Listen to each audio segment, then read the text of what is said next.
कथा अघन मास के गुरुवार लक्ष्मी नारायण की। जैसा मैं तो मैं नीतू पंडित यूट्यूब चैनल पर सबका स्वागत करती हूँ। इस कथा का वर्णन हरि कथा भागवत में मिलता है। आज अघन मास का प्रथम गुरुवार है। कहते हैं कि अघन के महीने में गुरुवार के दिन माता लक्ष्मी की आराधना की जाती है और माता लक्ष्मी तभी प्रसन्न होते हैं जब भगवान श्री हरि नारायण विष्णु उनके साथ हों। जब आप गुरुवार के दिन लक्ष्मी और नारायण दोनों की पूजा करते हैं तो माता लक्ष्मी अति प्रसन्न होकर आपके घर में स्थिर चित्त वास करती हैं। यानी कि भगवती लक्ष्मी चंचला होती हैं और अगर उन्हें अकेला पूजा जाए या किसी भी विधि विधान से लक्ष्मी गणेश और सरस्वती करके पूजा जाए या फिर कुबेर देव के साथ पूजा जाए या किसी और अन्य देवता के साथ पूजा जाए बिना नारायण के, तो वह चंचला होती हैं और वह जिस गति से आती हैं उसकी दुगनी गति से वह पुनः लौटकर चली भी जाती हैं। यानी कि खर्च होना। धन एकत्रित करने में मनुष्य को बहुत मेहनत लगती है, लेकिन जब वो खर्च होती है तो दोनों हाथों से होती चली जाती है।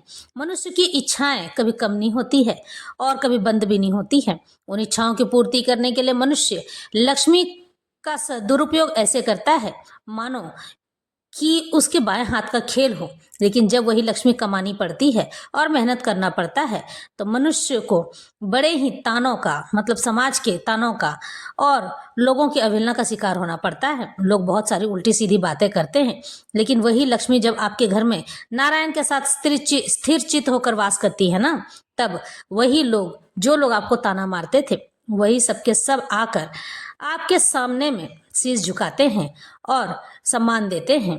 तो अपनी लक्ष्मी का सम्मान कीजिए। कहते हैं ना कि लक्ष्मी जी तभी प्रसन्न होती हैं जब आप उनका सम्मान करेंगे।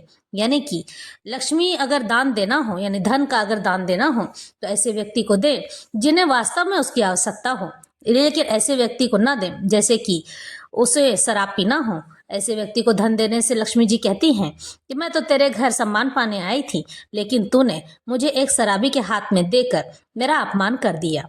क्या मैं अपमान के लायक हूँ? मैं तेरे घर कभी नहीं टिकूंगी। और लक्ष्मी इस तरह से रूठ कर चली जाती हैं। कहते हैं ना कि भगवती को प्रसन्न करके रखना मनुष्य को केवल पूजा पाठ से नहीं होता है, बल्कि मन में भाव भी होना चाहिए। भगवती को रखने के लिए अगर आपके पास श्रद्धा और भाव नहीं है तो वो कभी आपके घर नहीं रुकेंगी, और नारायण के बिना तो बिल्कुल भी नहीं।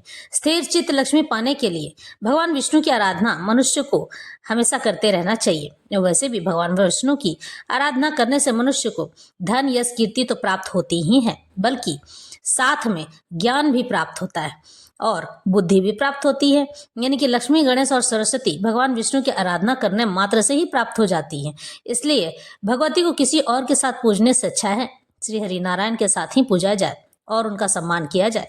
माता को सम्मान पूर्वक ही घर में रखा जाए, क्योंकि जब लक्ष्मी घर में कहीं भी इधर उधर पड़ी हुई रहती है, यानी कि आपके धन कभी पॉकेट में, कभी पलंग के नीचे, कभी इधर अलमारी पर रखा हुआ रहता है, तो इस तरह से लक्ष्मी अपने आप को अपमानित समझती हैं और वह रुकने का नाम नहीं लेती हैं। साथ में नारायण भी वहां से चले जाते हैं, क्योंकि यह दोनों का ही अपमान होता है। तो आज की कथा आरंभ करते हैं। एक समय की बात है, भारतवर्ष में एक राजा राज्य किया करता था। वह बड़ा ही प्रतापी और दानी था। एक दिन मंदिर में दर्शन करने जाता था। वह ब्राह्मण और गुरु की सेवा किया करता था। उसके दरवाजे से कोई भी व्यक्ति कोई भी निराश होकर नहीं लौटता था, तथा वह प्रत्येक गुरुवार को व्रत रखता एवं पूजा करता था। प्रतिदिन गरीबों की सहायता करता था, परंतु यह सब बातें उसकी रानी को अच्छी नहीं लगती थी और वह न व्रत करती और न ही किसी को एक पैसे का दान भी दिया करती थी। साथ में राजा से भी ऐसा ही कहने को कहा करती थी। एक समय की बात है, राजा तो शिकार खेलने के लिए वन में चले गए थे। घर पर रानी और दासी थी। उस समय गुरु बृहस्पति देव एक साधु का रूप धारण कर राजा के दरवाजे पर भिक्षा मांगने गए थे, तथा भिक्षा मांगी तो रानी कहने लगी, हे साधु महाराज, मैं इस दान और पुण्य से तंग आ गई हूँ। मेरे तो घर का ही कार्य समाप्त नहीं होता है। इस कार्य के लिए तो मेरे पति देव ही बहुत हैं। अब आप इस प्रकार की कृपा करें कि यह सब धन नष्ट हो जाए तथा मैं आराम से रह सकूं। साधु कहते हैं, हे देवी, तुम तो बड़ी विचित्र हो। संतान और धन से कोई बड़ा दुखी होता है क्या? इसको सभी चाहते हैं। पापी भी पुत्र और धन की इच्छा करता है। अगर आपके पास धन अधिक है तो भूखे मनुष्यों को भोजन कराओ, प्याऊ लगवाओ, ब्राह्मणों को दान दो, धर्मशाला बनवाओ, कुआं, तालाब, बावड़ी, बाग बगीचों आदि के निर्माण कराओ, निर्धन मनुष्यों की कुंवारी कन्याओं का विवाह कराओ और अनेकों यज्ञादि धर्म करो। इस प्रकार के कर्मों से आपका कुल और आपका नाम इस लोक में सार्थक होगा एवं स्वर्ग की प्राप्ति होगी। हे रानी, साधु महाराज की बातों से खुश न हुई। वह बोली, हे साधु महाराज, मुझे ऐसे धन की आवश्यकता नहीं है जिसको दूसरे मनुष्यों को दान देने से तथा जिसके रखने उठाने में मेरा सारा समय ही बर्बाद होता जाता हो। साधु ने कहा, हे देवी, तुम्हारी ऐसी इच्छा है तो ऐसा ही होगा।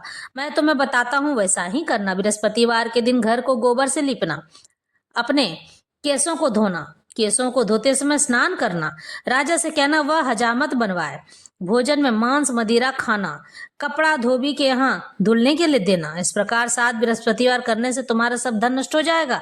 ऐसा कहकर साधु महाराज वहां से अंतर ध्यान हो गए। रानी ने साधु के कहने के अनुसार वैसा ही किया। 3 बृहस्पतिवार ही बीते थे कि उनका समस्त धन नष्ट हो गया और भोजन के लिए दोनों समय तरसने लगे, सांसारिक भोगों से दुखी रहने लगे।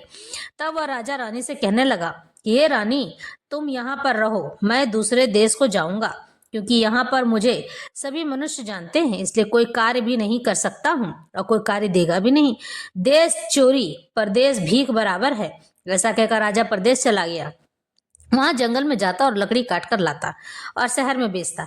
इस तरह जीवन व्यतीत करने लगा, अपने जीवन को बिताने लगा। इधर राजा के घर रानी और दासी दुखी रहने लगी।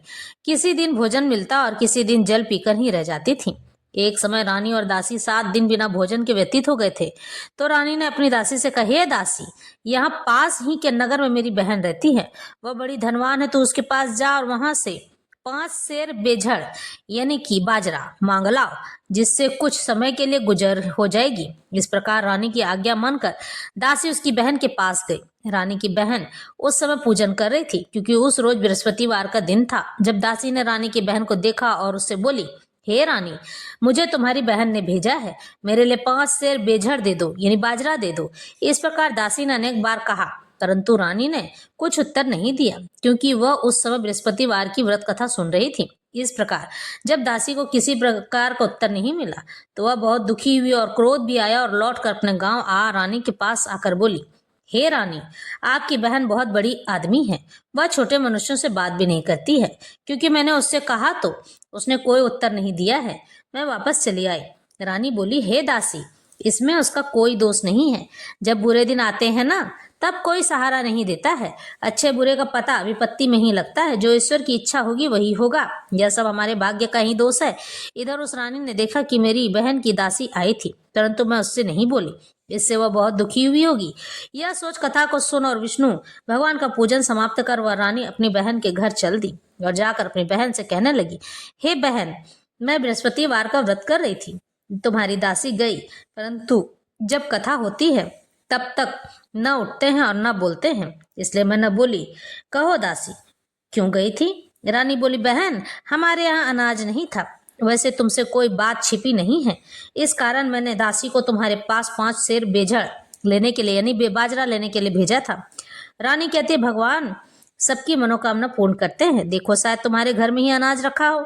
इस प्रकार का वचन जब रानी ने सुना तो घर के अंदर गई और वहां उसे बेजड़ भरा हुआ एक घड़ा मिल गया, यानी बाजरे का एक घड़ा मिल गया।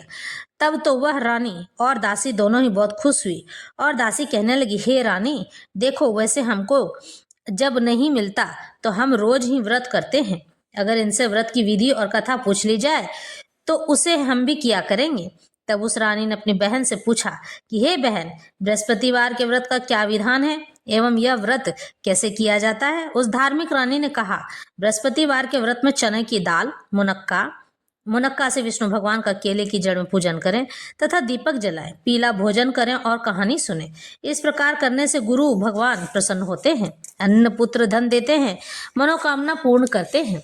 इस प्रकार रानी और दासी दोनों निश्चय किया कि बृहस्पति भगवान का पूजन जरूर करेंगे। 7 रोज बाद जब बृहस्पतिवार आया तो उन्होंने व्रत रखा, गुड़साल में जाकर चना गुड़ बिन लाए तथा उनकी दाल से केले की जड़ तथा विष्णु भगवान का पूजन किया।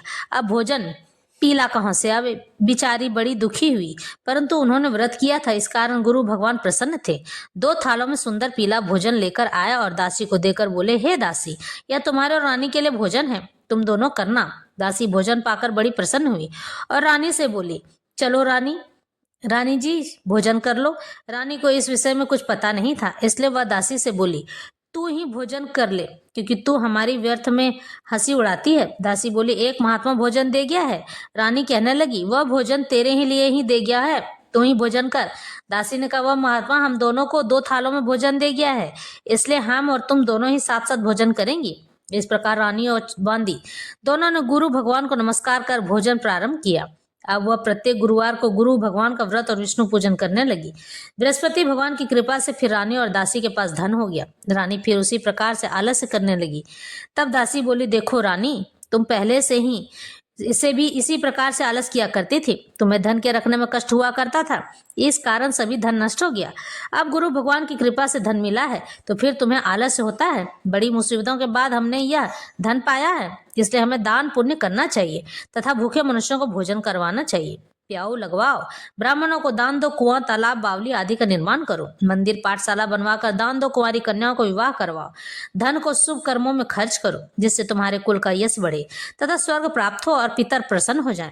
तब रानी ने इसी प्रकार के कर्म करने प्रारंभ कर दिए तो काफी यश फैलने लगा। एक दिन रानी और दासी विचार करने लगी, न जाने राजा किस प्रकार से होंगे, उनकी कोई खबर भी नहीं है। गुरु भगवान से उन्होंने प्रार्थना की और भगवान ने रात्रि में राजा को स्वप्न में कहा, हे राजा, उठ, तेरी रानी तुझको याद करती है, अपने देश चला जा।